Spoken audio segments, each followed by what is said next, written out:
Flip on any channel and you're seeing the exact same footage on a loop elite commandos, rappelling from helicopters, a president from Latin America being put in cuffs, and pundits all praising the flawless execution and tactical genius. They need your eyes glued to the action, to the high stakes operation, to the show of force, because while you're distracted by the choppers, you aren't looking at their bottom line. Don't be fooled, this wasn't about spreading democracy, it wasn't about stopping human rights abuses or busting drug kingpins. This was a repo job backed by attack helicopters. In the world of geopolitics, there is an iron law that everyone pretends isn't real. You simply cannot punish the nations that hold the keys to your survival, not indefinitely, and certainly not without severe blowback. For 23 straight years, the United States acted as if it was above this law. They hit Venezuela with sanctions. They seized its assets. They propped up shadow governments. They poured money into opposition groups. They tried every trick in the book except the one they were just forced to play right before the whole house of cards came crashing down in the most telling way imaginable. On December 28th, Nicolás Maduro inked energy deals, with Beijing valued at $18 billion. 48 hours later, Jake Sullivan, America's national security advisor, was secretly arranging a sit-down with Venezuelan leadership in Panama. He wasn't there to make threats or dictate terms. He was there to plead for access to the very oil that Washington has dedicated 2 decades to keeping locked in the ground. What you just saw wasn't a diplomatic mission. It was a surrender that was interrupted by a military raid, and it exposes a fatal weakness. When a global power can no longer take its vital resources, for granted the decline doesn't happen in slow motion. It happens all at once. Let me lay out the numbers for you, because they explain why this had to happen now, this specific week, and why this military move simply could not be delayed. Venezuela sits on top of the largest confirmed oil reserves known to man, 303.8 billion barrels. Its strategic partner Iran has another 208.6 billion. In total, these two nations control 32% of the planet's proven reserves, and both have just made their formal exit from the financial network dominated by the US dollar. This is not a hypothetical. This week was the fracture point, the moment that the entire structure supporting American dominance for 80 years started to irreversibly break apart. But to really grasp why those helicopters touched down in Caracas, you first have to understand a problem that is getting almost zero media coverage. It's called the Refinery Mismatch. The media has been feeding you a convenient story for years.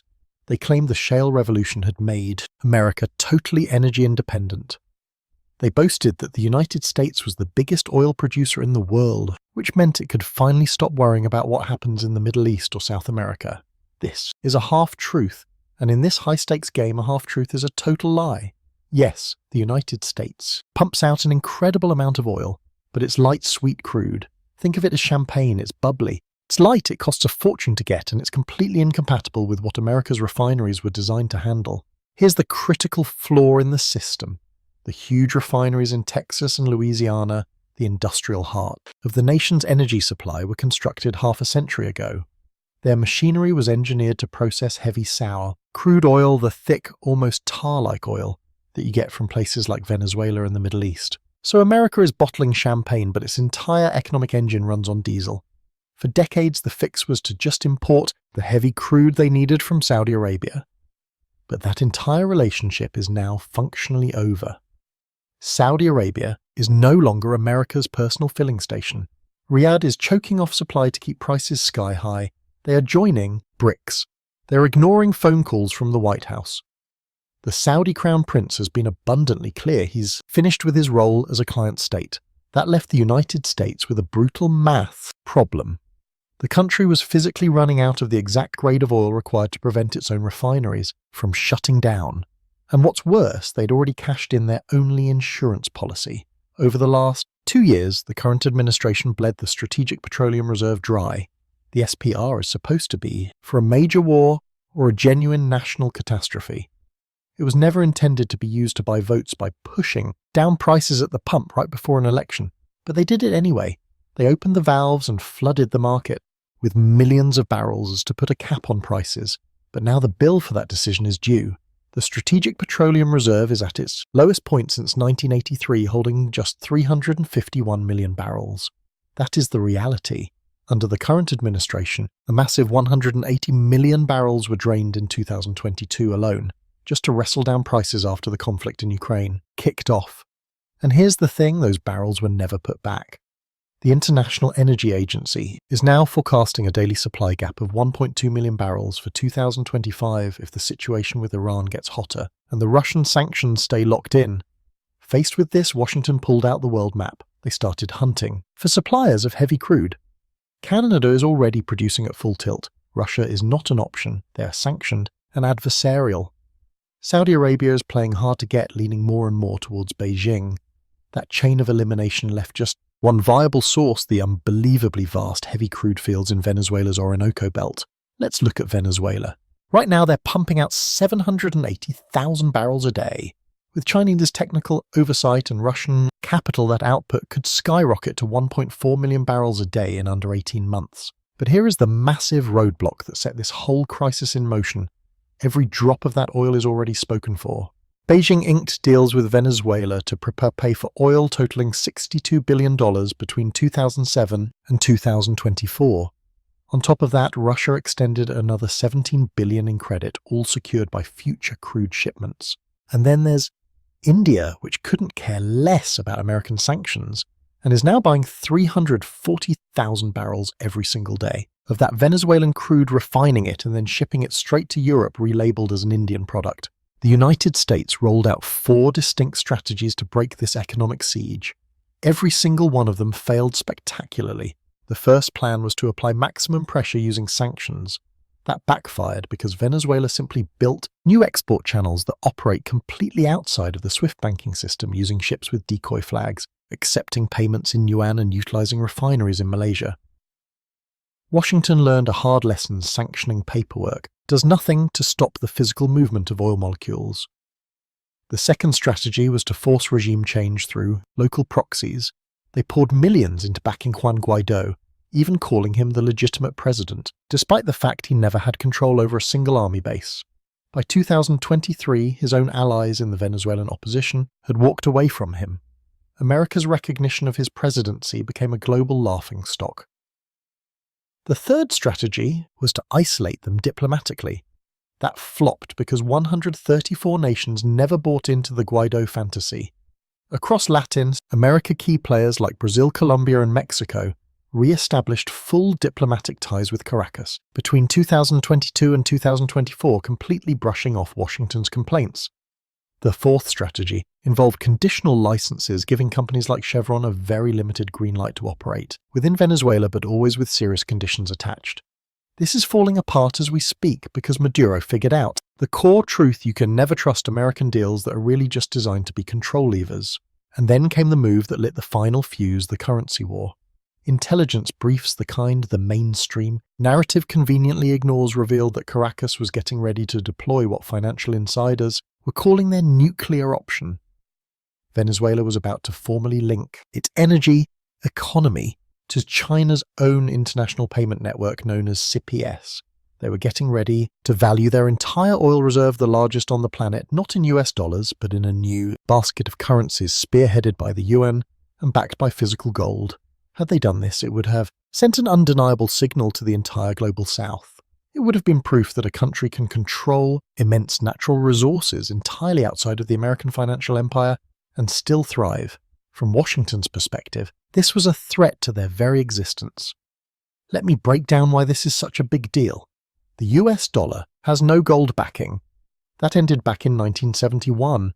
It's not backed by our industrial might either. Our manufacturing sector has been systematically gutted for decades. It is propped up by one thing and one thing only: an arrangement made half a century ago with Saudi Arabia, which decreed that oil had to be traded in dollars. This is the cornerstone of the whole system because every single country needs oil, which means every single country needs dollars to get it. This engineering creates a constant synthetic demand for American currency. It's what gives the United States the power to print trillions, dump the resulting inflation on the rest of the globe, and never have to truly answer for it. Consequences. They call this setup the exorbitant privilege, and for half a century it was the engine of American wealth. But lately that engine has been sputtering. In June of 2024, the cornerstone Saudi American Petrodollar deal officially died. The Saudis simply let it expire. Now they're taking Chinese yuan when they sell oil to their number one client, China. Then in November 2024, the United Arab Emirates handled $128 billion in trade with China entirely in yuan. Meanwhile, Russia is selling oil to India for rupees and rubles. Iran is selling to China for yuan. The dollar's slice of global currency reserves has dropped from 71% in 1999 to just 58% in 2024. Every single percentage point lost represents a drop of roughly $350 billion in demand for US Treasury bonds, and that is precisely why Venezuela became the line in the sand. If Venezuelan oil also decouples from the dollar, the demand for American government debt doesn't just fall, it craters. Interest rates would explode. The whole Western economy, which is a house of cards built on cheap debt, would simply collapse. This left Washington with two options: either accept the New World Order and negotiate as one of many powers, or unleash the one world weapon they still have more of than anyone else. Military power. They chose the gun. Now, from a strictly military perspective, the operation was stunning, and we have to admit that because it's a terrifying preview of what's coming our way. Dan Caney, the chairman of the Joint Chiefs, laid it all out in a briefing after the main press event. He confirmed they had been planning this for months, running full-scale rehearsals. They had an asset deep inside Maduro's circle feeding them intel. They knew his meal schedules, what was on the menu, who he dined with, even what kind of pets he owned. They were simply waiting for a clear weather window. For a few days the mission was green-lit and ready, but bad weather kept putting it on hold. The second the forecast cleared, they went in. Choppers swarmed in. Power was reportedly knocked out in strategic locations. Their air defense systems were completely disabled. Delta Force commandos and Trump really emphasized this point, including a 49-year-old operator pulled Maduro right out of his home. There were 0 American casualties. Maduro is currently on a US warship on his way to New York to be served a sealed indictment that has been collecting dust since 2020. At the press conference, Trump could barely hide his excitement. He said, and I'm paraphrasing, "You will never get to see the things I saw last night. It was incredible. These guys were moving at lightning speed." He was watching it unfold in real time from his resort at Mar-a-Lago, like it was the finale of a reality show. And in his worldview it was. But this is where the show business stops and the real-world blowback starts. Both Trump and Marco Rubio were hammered by reporters at the press conference. Who is running Venezuela now? How long will US troops be on the ground? What is the actual strategy for governing? And they had absolutely no answers. Rubio got up and gave a rambling defense about how, Trump is a man of his word and you have to believe what he says. But no concrete plan was offered, only some vague gestures toward the men standing behind him, like Pete Hegseth and the Stephen Miller, saying they would be handling things. These are not the kind of people who fly to Caracas to manage public works projects. Trump did make one thing perfectly clear. American oil corporations are going in to help Venezuela rebuild its energy infrastructure. He was very direct about it.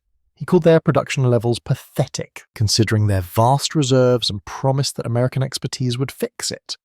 But there's a huge problem that anyone who has ever looked at post-war reconstruction can see a mile away. Venezuela is not Panama. We are not in 1989 when George H.W. Bush deployed troops to snatch General Noriega. Panama had a population of 3 million. Venezuela has 30 million. Panama had a massive American military installation right on the strategically critical Panama Canal. Venezuela has neither of those things. But even more important, Maduro was not a one-man show dictator. This wasn't like getting rid of Saddam Hussein or Gaddafi, where the entire government apparatus was built around a single person. Maduro came up through a pre-existing machine, the Chavista machine, which is a deep network of generals, intelligence directors, and the courts. Government figures and state-backed paramilitary crews known as colectivos that have a stranglehold on everything from the shipping ports all the way to how food gets distributed. The Minister of Defense hasn't gone anywhere. The Interior Minister, a man named Diosdado Cabello, who is one of the regime's true heavyweights, is still in his post. The Vice President Delcy Rodriguez remains right where she is. Every single one of these individuals has their own piece of the economic pie. Now here's a critical piece of the puzzle. Venezuela has vastly more generals in proportion to its regular soldiers than any other place on earth, about 20 times more than you'd find in a conventional military hierarchy. Each general runs their own personal fiefdom. They have exclusive rights to mining operations. They oversee the ports. They manage the flow of oil. The military's job isn't just to guard Venezuela's borders, the military is the national economy. So what's the next move? Does the Nobel Prize laureate and opposition leader Maria Corina Machado step in and announce, "I'm establishing a system of transitional justice"? The top brass of the Maduro government will face trial. The moment she says that, every last one of those generals will start thinking, "Hold on a second, I control a mining operation. I have zero faith in Donald Trump. I don't buy this talk of amnesty. For what reason would I surrender my power and my fortune just to risk being put on trial?" Their options are to either dig in, hold on to power and try to make a side deal with Richard Grenell, Trump's special envoy, to protect their fortunes, or they fight back. And if they choose to fight back, Trump has already laid his cards on the table for what happens then. During the press conference, he stated with absolute clarity, "We had a second offensive wave locked and loaded." He hammered this point home repeatedly. The subtext was crystal clear. Get with the program or we will hit you again. But this is the exact point where the operation, despite being tactically flawless, spirals into a strategic nightmare because the entire world is paying attention. Every nation across the global south, from Nigeria to Brazil to Indonesia, is watching Venezuela and drawing the exact same conclusion. If we stop pricing our own natural resources, in dollars will we be the next target? This kind of intimidation doesn't inspire loyalty. It triggers a mass flight. Let me just show you what is already in motion. At the BRICS conference in Kazan, Russia, back in October of 2024, Vladimir Putin unveiled the blueprint for BRICS, a cross-border payment network built on blockchain, technology that entirely sidesteps the US dollar. Brazil is already running trials with it for its agricultural exports. South Africa completed its first diamond sale using the system in November. Iran and Russia are now using it to settle their weapons deals, and Venezuela just put in its formal application to become a BRICS member. When it's approved, and it will be approved, its 303.8 billion barrels of crude oil are going to be woven into a financial framework that operates completely outside of Washington's influence. The shift has already taken place. The rest of the world just hasn't caught on yet. China's declared gold holdings jumped by 225 tons in 2023 alone. Their real acquisitions are likely twice that number, funneled through Hong Kong imports that fly under the official radar.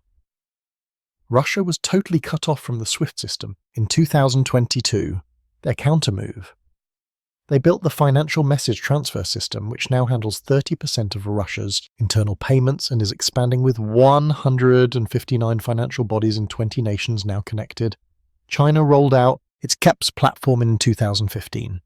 By early 2025, it now links 1,423 financial bodies across 109 countries. It moves $436 billion in transactions every single day, completely bypassing the dollar-centric clearinghouses.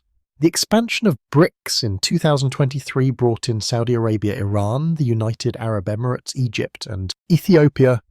That bloc now represents 45% of the global population, 36% of the world's GDP in purchasing power, parity, and it holds sway over 72% of the globe's confirmed oil reserves. By launching an attack on Venezuela to control its oil, the United States has just given the world the ultimate proof of why an alternative financial network is absolutely necessary. They just legitimized every single speech Putin and Xi Jinping have ever given about America's willingness to act alone and with force. Before this happened, nations used the dollar because it was easy, it was reliable, and the system was already built. After this happened, nations will be racing to get rid of the dollar because owning US assets now makes you a target. It signals that your national autonomy is entirely conditional. The petrodollar is no longer a trade pact. It's a shackle. The situation. All right, let's break down the legal angle, because this is where the fallout really begins. This entire operation was greenlit with zero authorization from Congress. Congress wasn't just ignored, they were misled. In fact, congressional committees had pulled in administration officials just weeks earlier and asked them point blank, "Are you planning a regime change in Venezuela?" They were told a flat no. Now you have senators coming forward, saying they were lied to straight up. Trump's defense, which Marco Rubio delivered at a press conference, was basically that Congress is a leaky sieve and couldn't be trusted to keep a secret. And there was no talk with the United Nations, no Security Council resolution, not even a fake attempt to build some kind of international buy-in. The official line they're using is that Venezuela poses a narco-terrorist threat to the United States, that Maduro's regime is drowning America in drugs, and for that reason this whole thing falls under national security and emergency powers. Nearly every expert in international law is calling this what it is: complete nonsense. Under the UN Charter you need either a resolution from the Security Council or an immediate undeniable threat to justify a military move on another sovereign nation. Venezuela. A country of 30 million people located 3,500 kilometers from Florida does not qualify as an imminent threat. The legal case is just for show. But here's the really interesting part. Trump doesn't give a damn about the legal argument, and he's not even trying to hide it. At the press conference, he specifically brought up the Monroe Doctrine, the old idea that the Western Hemisphere is America's personal sphere of influence. He even joked that some people are now calling it the Donroe Doctrine, shoving his own name into it. This is 19th bars, century logic. We're talking gunboat diplomacy, spheres of influence. The idea that the strongest guy makes the rules, and the signal to the rest of Latin America was loud and clear. Trump got a question about Colombia. He said the Colombian president, and I'm quoting him directly, needs to watch his ass because Colombia is flooding the United States with drugs. He went on about Mexico, saying Claudia Sheinbaum might claim she runs Mexico, but in reality the cartels are the ones calling the shots. The subtext was obvious. Get in line or you're next. He's not even pretending anymore. That whole veneer of a liberal international order, all the rhetoric about democracy and human rights and the rule of law is gone. This is just raw naked power politics, and the world is starting to react to that reality. China put out a statement calling this a violation of international law, labeling it reckless and dangerous. Russia's Foreign Minister Lavrov said basically the same thing. But here's the catch. The statements feel weak, almost like they're just checking a box. It feels like they're going through the motions of condemnation without any real intention of pushing back, and that tells you a whole lot. Russia and China are not prepared to go to the mat for their allies when the United States brings out the military. Venezuela was getting help from both of them. China handed out massive loans. Russia was providing military cooperation and financial backing. And still, when the American helicopters showed up, there was crickets. No real pushback. This poses a fundamental question for our so-called multipolar world order. If the United States can still pull off moves like this without consequence, just how multipolar is the world, really? But I think that's the wrong conclusion to jump to, because while China and Russia didn't roll out the tanks, they don't have to. The retaliation isn't military, it's financial. Every nation watching this is now slamming the accelerator on their plans to ditch their dependence on the dollar. They're loading up on gold, they're joining alternative payment systems, they're cutting bilateral trade deals in their own local currencies. The blowback is structural, not tactical, and that brings me to the single biggest headache core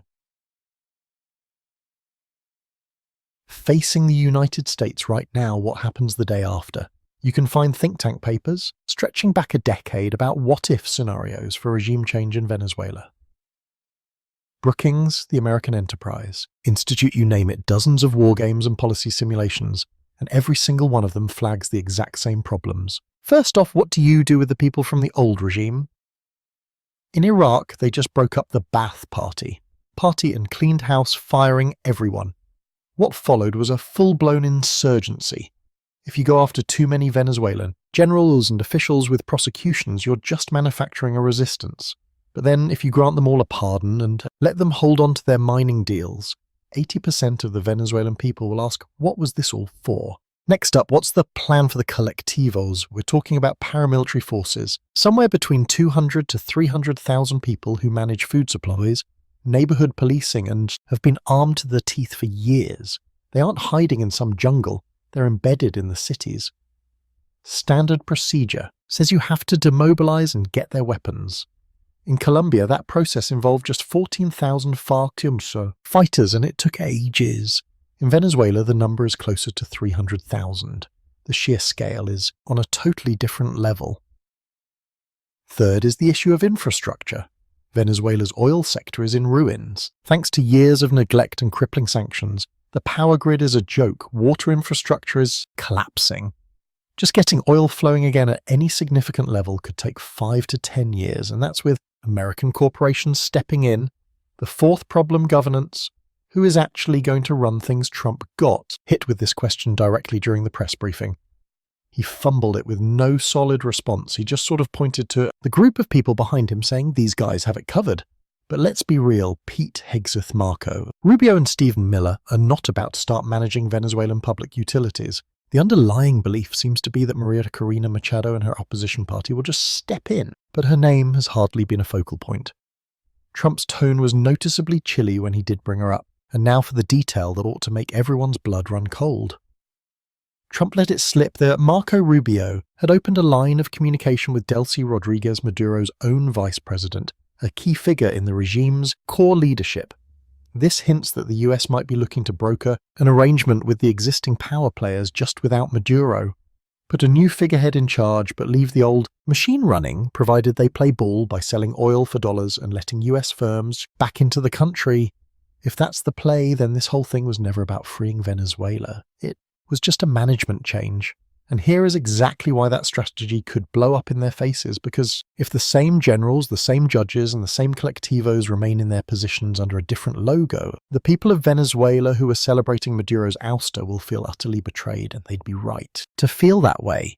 You would ignite massive street protests, you would spark a new resistance, you'd create an unstable situation that could drag on for years. And America has absolutely no stomach for a long-term boots-on-the-ground commitment. Trump has hammered that point home his entire time in politics. He is not in the business of occupying nations. So you get the absolute worst of all worlds at a power vacuum with warring factions. No one with the legitimate authority and an oil supply that remains crippled.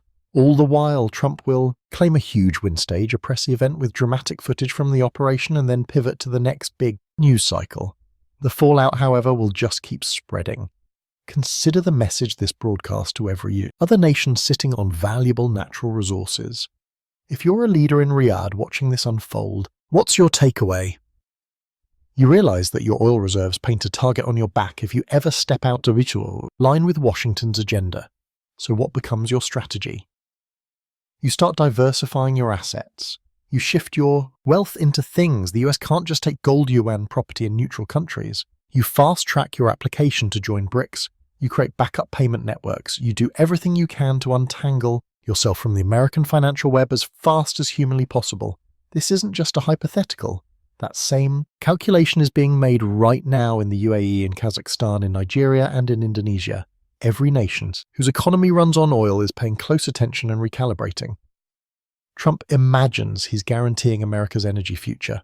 In reality, he's accelerating the fracture of the global energy market into competing blocks that operate completely outside the dollar's influence. And once that split becomes permanent, the United States loses the superpower of being able to print endless money without facing the music. Let me break down what that means. For everyday Americans, as of today, you're shelling out $4.80 a gallon for gas in California. Forget supply and demand, that's not what's setting the price. It's being dictated by the world's geopolitical instability. What futures markets are really betting on is the rising chance that the United States won't be able to count on cheap, easy energy over the next 24 months. Your heating bills are a direct reflection of that same dangerous bet. Think about this. American natural gas is trading for a 40% premium compared to what Europe pays, even though we produce more.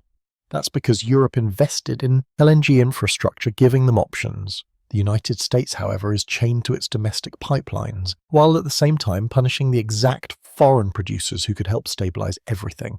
And when you look at your purchasing power at the supermarket, with every dollar buying 23% less than it did in 2020, yes, some of that is monetary inflation. But what's really happening is the structural collapse of the dollar-based global supply system. Every time Brazil uses the UN to trade soybeans with China, every time Russia accepts rupees for fertilizer from India, every time Saudi Arabia pipes oil to Japan without a single dollar changing hands, each and every one of those deals chips away at the demand for our currency, and less demand means a weaker dollar. A weaker dollar means your paycheck doesn't go as far, and your retirement savings, assuming they're in those typical treasury-heavy index funds, are sitting ducks for the risk of foreign governments simply walking away from our bonds. When China unloaded $30 billion of our treasuries in a single quarter last year, yields had to spike to attract somebody else to buy them. Higher yields mean the value of existing bonds tanks, and your retirement portfolio is full of those bonds. This is the hidden price tag for what just went down in Venezuela. The immediate headlines are explosive. The long-term financial bleeding will be catastrophic. Now, I know this is a counter-argument you're going to hear. People are going to say, look, Maduro was a monster. He stole elections. He tortured his enemies. He drove the Venezuelan economy into the ground. The nation plunged from being the wealthiest in Latin America to one of the absolute poorest. 8 million refugees were forced to flee, so getting him out of power is a good thing. And on a purely human level, of course, Maduro was an absolute disaster. There's no debate there. The flaw in that logic, however, is that it mistakes morality for actual strategy, kicking out a terrible leader with military might, but with no plan for the day after, with no allies in the region, and with no legitimacy creates far bigger problems than the one you just solved. We've seen this movie play out before. Iraq, Libya, Afghanistan, the script was the same every time. This leader is a monster. The people will greet us as liberators. We will establish a democracy, and everything will be great. And every single time it devolved into a catastrophe because toppling a regime is the easy part. Building a nation that actually functions is the brutally hard part. And there is absolutely zero sign that the Trump administration has considered anything beyond the initial strike. At a press conference, one reporter asked, "How long will US forces stay in Venezuela?" Trump's answer was, "We're not worried about boots on the ground." That is not an answer. That is a dodge, because you have two choices. Either you commit to a long-term stabilization effort, which Trump has zero appetite for, or you get out fast and pray that someone else can pick up the pieces. If you bail quickly, you unleash chaos. If you commit to the long haul, you get stuck in an occupation that bleeds you of resources and becomes a political nightmare back home. There is no winning move once you pull the trigger without a real plan. And that is the fundamental flaw in all of this. This was not a strategic play. This was a panic move driven by fear over crumbling oil security and the dollar's shaky throne. So let me tell you what comes next. And this is not a guess. This is just recognizing the pattern based on how these things have always played out. In the short run, the oil markets are going to rally. Speculators will bet that Venezuelan crude will come roaring back online under American oversight. Gas prices might even dip for a minute. Wall Street will be thrilled. Trump will declare a massive victory. He'll hit the rally circuit. He'll talk all about American might and how he succeeded where every other president has failed. But within 6 months, the cracks are going to appear. Venezuelan oil output isn't going to recover nearly as fast as they claimed because the infrastructure is completely shot.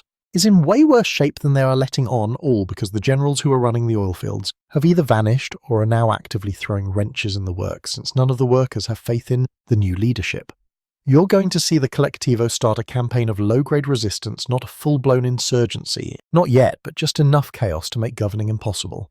We're talking targeted strikes, constant protests and quiet sabotage. Then right on cue, American oil companies will start screaming that the security is a nightmare, making it impossible to do business. They'll insist on more security, and that's the trigger for more American boots on the ground, even if they slap the label contractors on them instead of soldiers. Give it a year and you'll be watching congressional hearings, grill officials asking where the billions in aid money have vanished to with absolutely nothing to show for it. They'll ask why the oil output is still pathetic, why Venezuela remains a powder keg, and Trump, he'll do the same thing he always does, point the finger. He'll blame the last administration. He'll blame the Venezuelan opposition for being useless. He'll blame Europe for not ponying up enough cash. But the fallout will have already spread, and not just in Venezuela, but everywhere. Because every single nation that was hesitant about joining BRICS will have just made up its mind. Every country that was kicking around the idea of pricing goods in yuan will suddenly go full steam ahead. Every nation debating whether to hold its reserves in dollars will have already started moving its money elsewhere. This whole Venezuelan operation is going to be a case study not of a victory, but of the exact moment America's go-it-alone approach finally shattered. The very international system it swore to protect. And this is the richest part. Trump genuinely believes he's flexing his muscles. He thinks he's putting the world on notice that America is back, that it can do whatever it wants, wherever it wants, without asking for anyone's permission. But what he's really broadcasting is pure desperation. A nation that's truly powerful doesn't need to invade countries to get what it needs. It brings the best trade, opportunities, the most advanced technology, and the most reliable currency to the table. People line up to work with you because it's in their own best interest.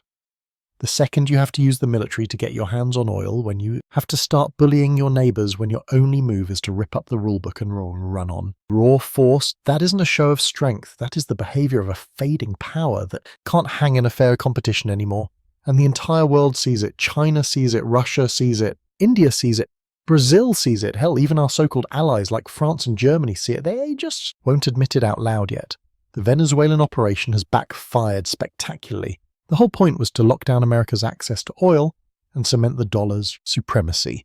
What it actually did was hit the fast-forward button on the global exodus from the dollar and prove to everyone that America's power, while deadly on the battlefield, is incredibly fragile strategically. You can dominate every tactical skirmish and still end up losing the entire war. So what happens now? The choppers have already lifted off from Caracas. Maduro's on a Navy ship sailing for New York. The news will have moved on to the next shiny object in a few days. Who knows? Maybe it'll be Greenland, maybe Canada, maybe some other crazy thing Trump fires off in a 3 a.m. tweet. But the foundational damage can't be undone. The bedrock of trust that held the global system together for 80 years, this shared belief that there were rules, that borders meant something, that you only sent in the troops as a final desperate measure, not your opening move, all of that is gone. And you can't rebuild that kind of trust with a press release. Nations are going to file this away. They'll remember what went down here.